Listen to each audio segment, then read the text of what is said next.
Halo pemirsa Binus TV, kita berjumpa lagi dalam program Sosok, sebuah program inspiratif dan inovatif yang menghadirkan seorang individu yang dapat dijadikan sosok inspiratif kita dalam menggali ruang ide secara lebih maksimal.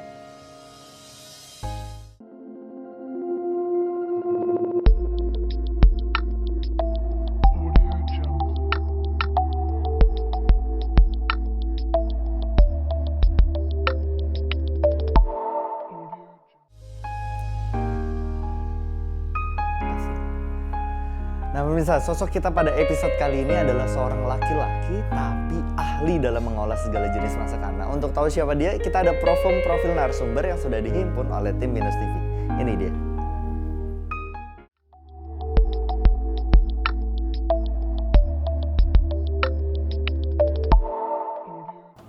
Nama gue Lutfi Karismanto, biasa dipanggil Lutfi. Gue lahir di Palembang 13 Mei 1989. Pendidikan gue dulu SD di IBA, Palembang. Terus SMP di 1 Bekasi, SMA 2 Bekasi, terakhir kuliah di Binus.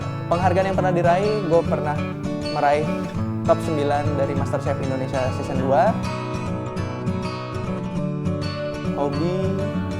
Hobi gue yang pasti masak. Makanya gue jadi chef gitu kan. Ya. Terus gue juga suka nonton TV dan nonton film juga. Cita-cita mau jadi orang kaya yang pasti. Bacaan favorit itu komik. Yang pasti yang kalau ada gambarnya pasti gue baca. Kalau cuman kata-kata tulisan doang, nggak deh kayaknya. Kegiatan favorit gue adalah olahraga. Gue suka bersepeda, gue suka fitness. Yang pasti masak, itu udah pasti. Minuman favorit yang pasti gue pencinta kopi. Dan yang pasti air putih, itu wajib dan sehat.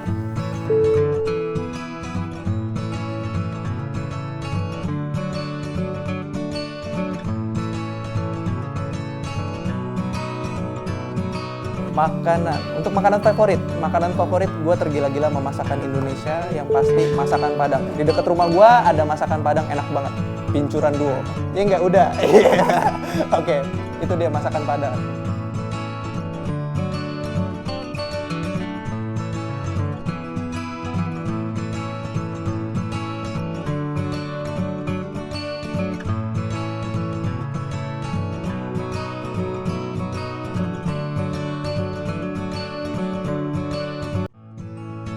Untuk deskripsi diri ya ketemu aja langsung, kalau ketemu gua disapa aja.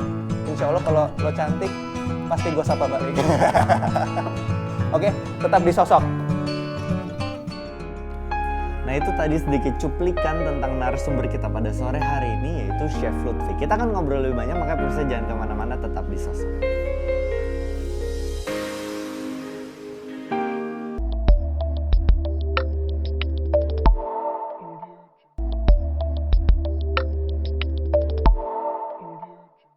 Terima kasih pemirsa, masih di Sosok. Nah, tema kita pada episode kali ini adalah berani masuk dapur. Nah, udah ada langsung Chef Lutfi, kita langsung ngobrol-ngobrol. Halo Chef. Halo. Apa kabar? Baik. Lagi sibuk apa nih? Sekarang lagi diwawancara sih. Sibuk. Iya, nah, lagi diwawancara. Sebelum wawancara dan setelah wawancara lagi. Oke, sekarang ya seperti biasa sih, kalau lagi sering demo masak sama ibu-ibu. Kebetulan juga kemarin lagi ada beberapa event yang lagi dijalanin. Dan sekarang memang lagi untuk menjalankan running untuk memulai bisnis lah ya. Oke, bisnis. Mau mulai bisnis lagi. Sebagai seorang chef pasti sibuk masak ya? Pasti. Bukan mau ngapain lagi, iya. Iya, betul. Kadang-kadang benerin mobil sih. Oh iya. Oh itu montir kayaknya jadinya. Dia buka bengkel ya? Iya, Okay. buka bengkel. Lagi sibuk masak, lagi sibuk event-event off-air gitu ya? Off-air kayak gitu, ya kemarin juga sempat untuk salah satu stasiun TV lagi bikin pilot untuk suatu acara gitu. Cuman memang kemarin baru selesai bikin pilotnya, nggak tahu runningnya kapan ya, nanti mungkin ya didoakan saja running gitu kan. Lumayan kan bisa eksis di TV ya, nggak mukanya ini kan. Nah, perjalanan karir Lutfi nih dari Lutfi yang biasa terus menjadi seorang chef Lutfi itu gimana, bisa ceritain ya? Oke, mungkin orang mengenal jadinya sekarang udah panggilannya Chef Lutfi gitu. Mungkin emang kemarin berkat salah satu kompetisi masak, Master Chef mungkin waktu itu tahu. Pas lagi itu diselenggarain sama salah satu TV, waktu itu emang nggak sengaja, kan nggak sengaja sih, kemarin emang coba take a chance lah, ngambil kesempatan yang ada gitu. Waktu itu memang ada saudara yang kerja di stasiun TV itu, nawarin, Vi mau nggak nih, kamu kan hobi masak katanya, coba mau nggak ikut ini, ada Master Chef nih kebetulan gitu, yang season kedua. Dia karena tahu gue tuh hobi masak gitu kan, jadinya terus juga di rumah sering masak, terus sebelumnya sering mengikuti acara Master Chef itu, makanya kayak mungkin dia mikir, ini tawarin aja kali ke saudara gue gitu kan. Ya udah akhirnya ditawarin, coba nih audisi katanya. Oke, boleh, kapan audisinya? Iya, audisinya tanggal segini-segini. Oke, waktu itu dengan modal berpikir, aduh, mau masak apa nih buat audisi gitu kan. Pasti kan harus menyiapkan sesuatu yang berbeda. Nggak mungkin lah yang masak-masak yang standar, soto ayam atau apa gitu. Kayak mungkin, wah ini kayaknya harus yang menarik minat gitu. Akhirnya terciptalah suatu menu gitu kan. Waktu itu bikin, memang konsepnya cuman steak ayam, cuman chicken cordon bleu, cuman diolah lagi lebih ini gitu kan. Akhirnya pada saat itu bikinlah itu. Setelah dicoba di sana, orang-orang emang mukanya pada sumringah, wah suka gini. Udah mulai ada kepuasan, wah udah enak nih, wah lolos gitu kan. Akhirnya gitu kan. Ya udah pada saat itu diwawancara segala macam, udah selesai. Oke, kita menunggu kabar. Gue menunggu kabar kan. Setelah itu udah 1 bulan, 2 bulan gak ada kabar sama sekali. Ya gue mikir, paling gak jadi nih gitu. Ya udah gue sibuk dengan kegiatan lainnya gitu. Jadi gue pada saat itu mencoba untuk membuka bisnis juga waktu itu di bidang lain, bukan masakan.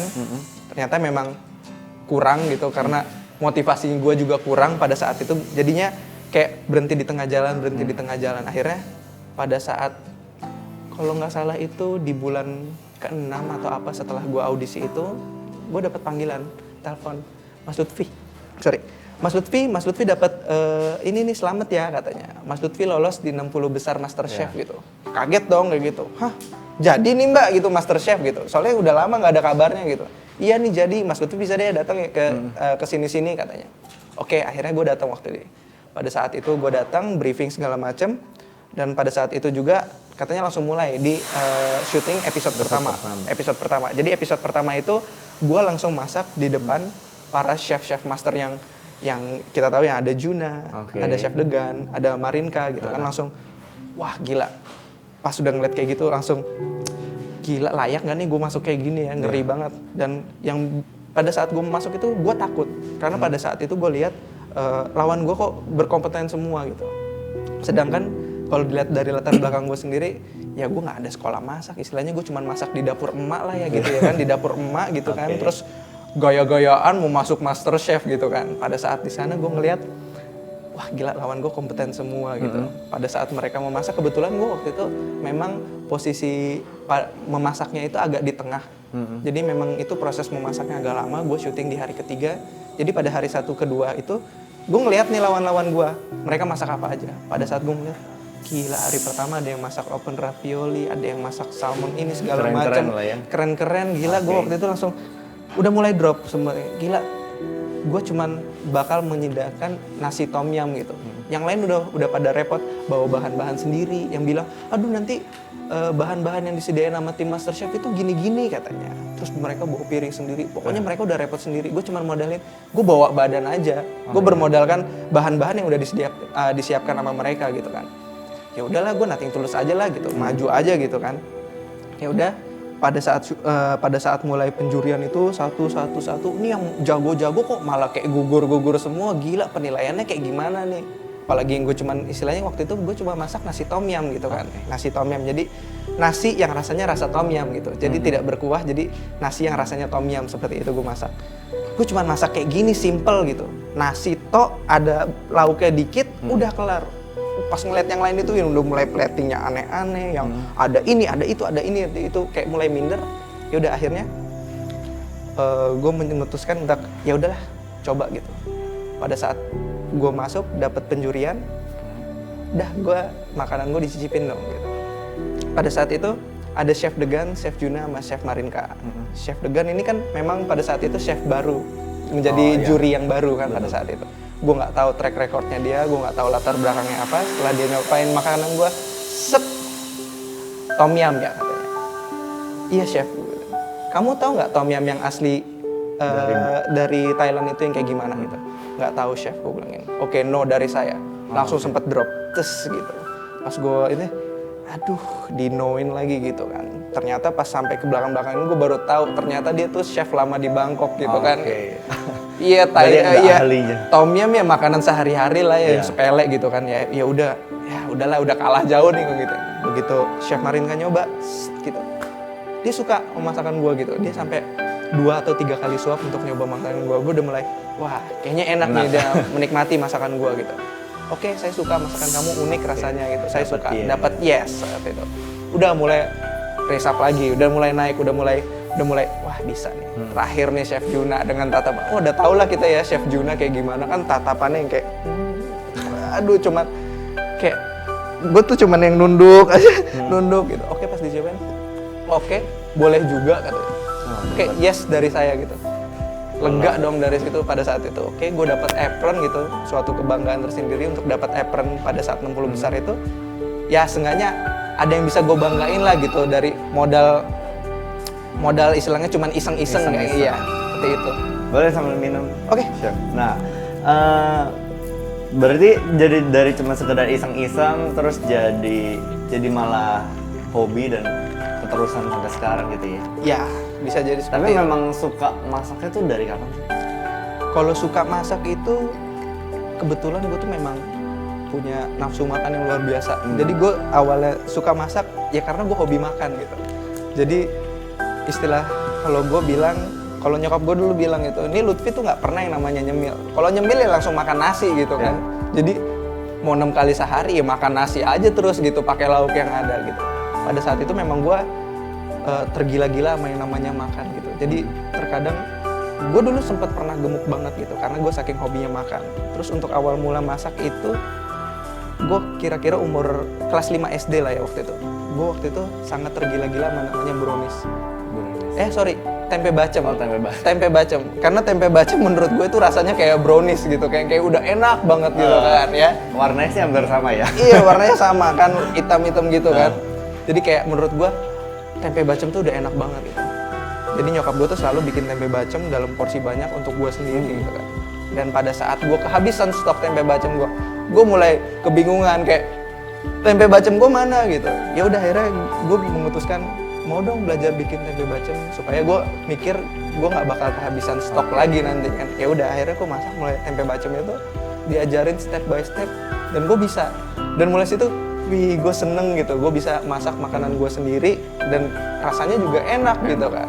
Jadi kayak ada kepuasan. Memang jadi suka masak gitu ya. Memang dari kecil tuh udah suka makan, jadi suka masak gitu. Jadi suka makan, dari suka makan jadi suka masak. Terus jadi lebih apa ya? Ya itu tergila-gila sih masuk dapur itu. Jadi suka ngintilin nyokap lah lagi masak, lagi apa, mau masak apa, nyemil-nyemil, nyolek-nyolek kayak gitu seperti itu sih. Nah, kan Chef Lutfi ini juga binusian ya. Ya. Nah, misalnya nih Chef Lutfi ini binusian 2010 ya. Iya, 2006 sampai 2010. 2006 sampai 2010. Nah, ternyata jurusannya itu adalah komputerisasi akuntansi. Nah, bisa diceritain nggak nih, kenapa nih dari komputer akuntansi malah jadi masak gitu? Kenapa nggak memang dari awal langsung ngambil jurusan yang berbau masak, misalnya kayak hotel management gitu, atau nggak apa gitu? Oke. Kenapa mengambil komputer akuntansi? Karena menurut gua dulu chef itu jadi seorang kayak juru masak lah ya, bukan pekerjaan yang menurut gua keren gitu.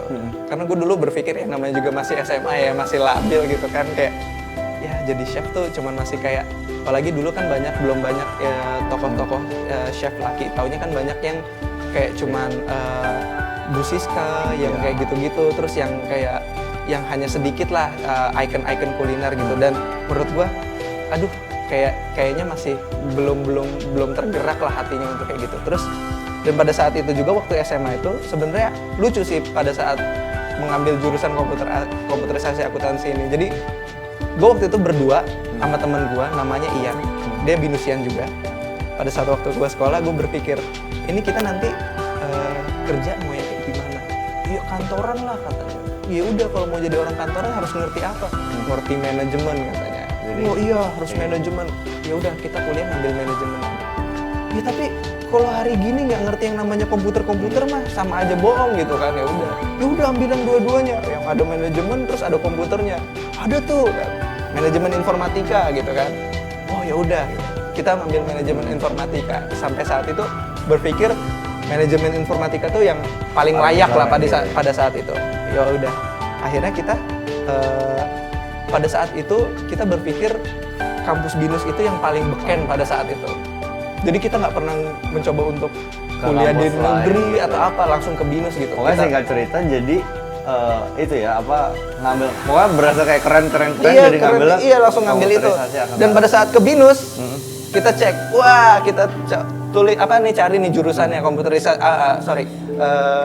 manajemen informatika. Pada saat itu manajemen informatika itu nggak ada. Mulai bingung, wah nggak ada nih manajemen informatika. Ya udah cari yang deket-deket gitu apa gitu kan. Akhirnya ngeliat ada komputerisasi akuntansi. Wah ini ada akuntansi, ada komputernya katanya. Ya udah yang ini aja. Akhirnya dipilih lah itu. Akhirnya masuk gitu ke jurusan itu. Jadi ambil itu ya. Iya. Cap cip cup aja. Sebenarnya sempat bingung nih. Kenapa ya Chef Lutfi ini berani gitu dari cowok tapi ngambil jurusan masak. Nah, kita akan ngobrol lebih banyak. Makanya pemirsa jangan kemana-mana, tetap di Sosok.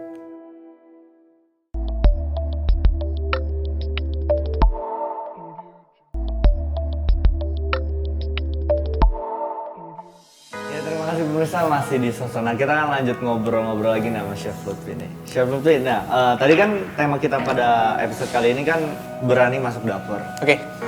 Bisa dijelasin nggak nih, kenapa sih Chef Lutfi berani untuk masuk dapur gitu? Padahal kan backgroundnya akuntansi, terus habis itu kan laki-laki juga gitu kan. Kayaknya banyak takut pernah dapat ejekan nggak? Kok lu laki-laki tapi suka masak sih kayak cewek gitu? Oke, untuk kayak gitu ya. Oke, berdasarkan ya emang dari dulu hobi masak ya, makanya sebenarnya kayak punya naluriah gitu, punya bakat alami lah istilahnya kalau bisa dibilang ya untuk masak itu. Jadi kayak iya masak itu ya memang kesenangan gitu, hobi gitu. Gue bisa berlama-lama di dapur tanpa mikir waktu. Terkadang gue bisa mikir, gila gue udah 4 jam aja di dapur, 6 jam di dapur, dan itu gue nggak berasa gitu kan. Dan bener-bener kalau gue lagi mau killing time, gue mending masak gitu. Seperti itu kan. Terus untuk berpikir, kok lu cowok masak sih gitu kan. Ya balik lagi, karena untuk sekarang kan udah mulai tuh banyak tuh chef-chef yang cowok yang keren-keren gitu kan. Berpikir, gila gue bisa kayak mereka padahal gitu, kenapa nggak gue coba lakuin gitu kan. Kayak banyak ada Chef Haryo, Chef terus ada Chef Juna, kayak sekarang ada Arnold segala macam. Mereka kan sosok-sosok chef yang kayak keren, macho gitu, kayak menghilangkan image kadang-kadang kayak cewek lo gitu kan masak kayak gini kan. Begitu chef-chef ini bermunculan, kayak langsung gila nih cewek, nih orang keren banget nih, udah knife skillnya keren, bisa jago masak gitu. Kayaknya ngedapetin cewek bisa nih kayaknya, cuman ntar gue masakin ya kayak gitu ya. Kasih makanan enak udah luluh nanti hatinya kan, seperti itu. Menurut gue jadi sekarang chef itu menurut gue pekerjaan yang keren sih, seperti itu. Makanya gue mencoba kayaknya bisa nih gue jadi chef gitu.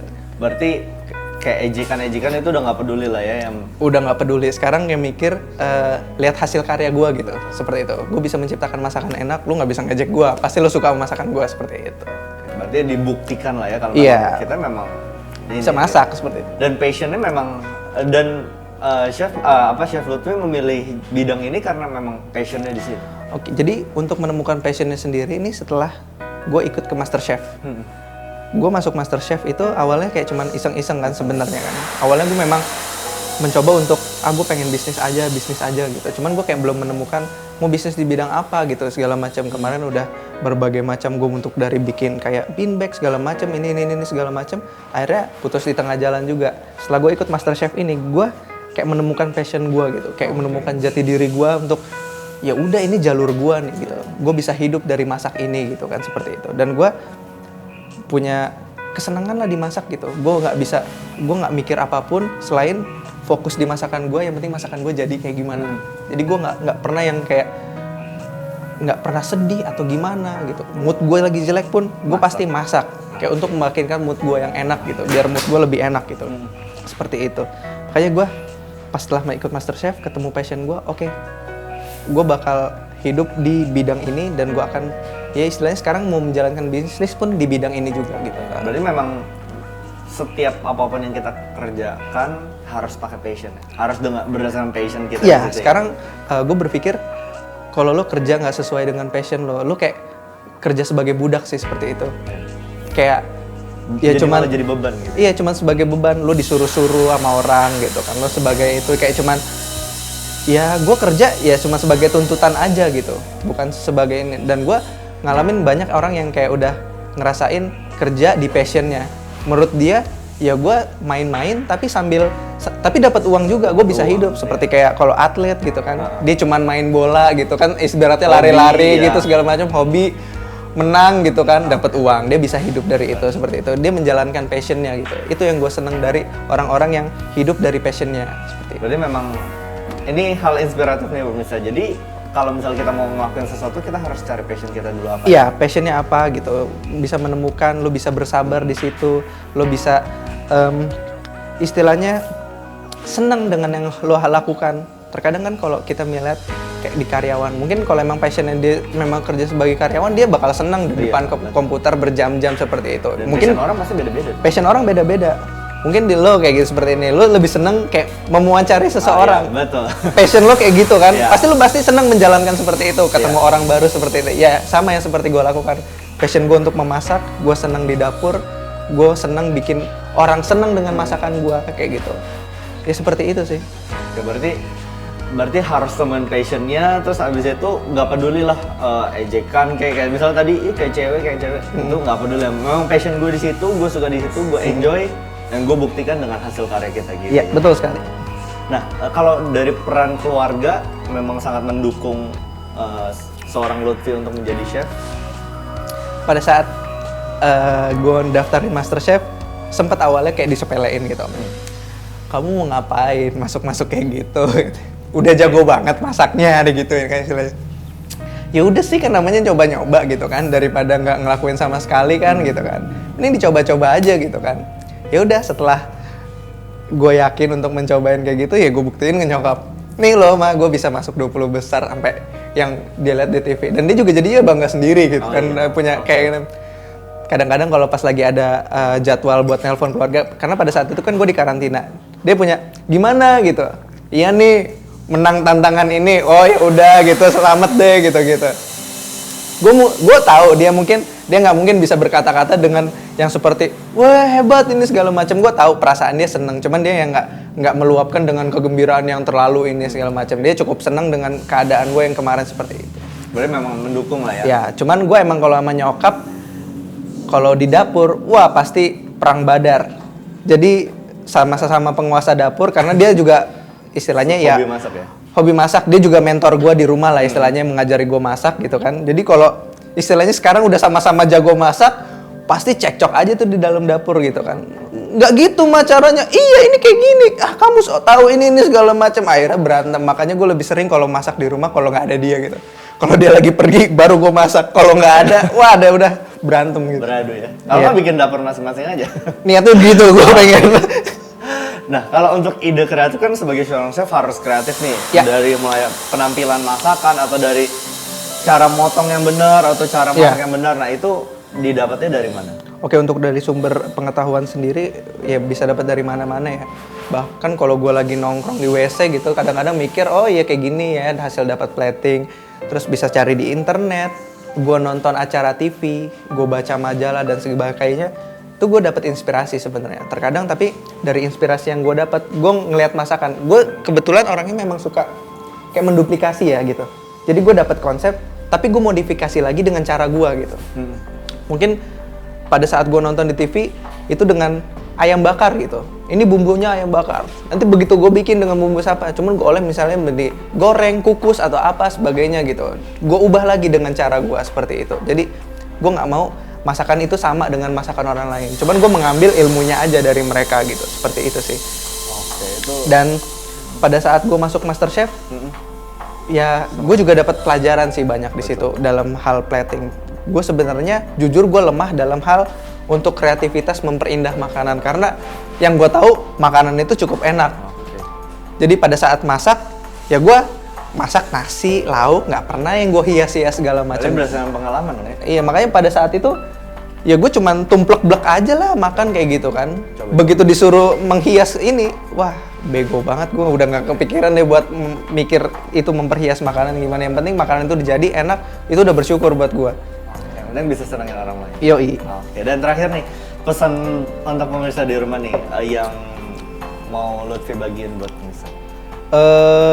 Gue sih punya istilahnya, gue seneng sama quote. Ada yang dibilang waktu kalau gue nonton Iron Man itu, pada saat dia mencoba tes armornya dia bilang, Jarvis, you gotta run, better you can walk gitu kan. Jadi maksudnya ini, sometimes lo harus bisa mencoba untuk berlari sebelum lo bisa belajar untuk jalan. Maksud di sini, gue rela istilahnya melompati step yang gue lakukan. Istilahnya, gue selama ini berlatar pendidikan seperti komputer akuntansi, cuman gue berani mengambil resiko untuk beralih menjadi chef gitu kan. Dan gue meninggalkan semua background gue yang ada gitu untuk mencoba untuk menjadi chef. Dan gue bisa mampu, dan gue bisa hidup di jalan ini, dan gue bisa senang. Dan pesan gue, lo kalau untuk memulai sesuatu, kalau lo emang senang, lo ambil resikonya apapun itu gitu. Jadi nggak peduli itu ejekan atau tekanan dari mana. Kalau lo emang suka, lo ambil kesempatan itu, lo jalanin. Yang pasti, lo pasti bakal sukses. Kalau lo emang bisa ngejalanin itu dengan passion lo. Oke, berarti harus berani mengambil resiko, berani melompati satu step untuk step yang lebih jauh ke depan. Iya. Betul banget. Oke, terima kasih nih Chef untuk ngobrol. Thank you, sama-sama. Nah, pemirsa jangan lupa untuk kirim kritik dan saran kalau misalnya ada ke news@binus.tv, dan jangan lupa follow di @binustv #sosok. Nah, kita akan ketemu lagi di episode selanjutnya dengan narasumber-narasumber yang lain. Semoga episode kali ini bisa menginspirasi pemirsa. Sampai jumpa di episode sosok selanjutnya. Cheers dong. Oke.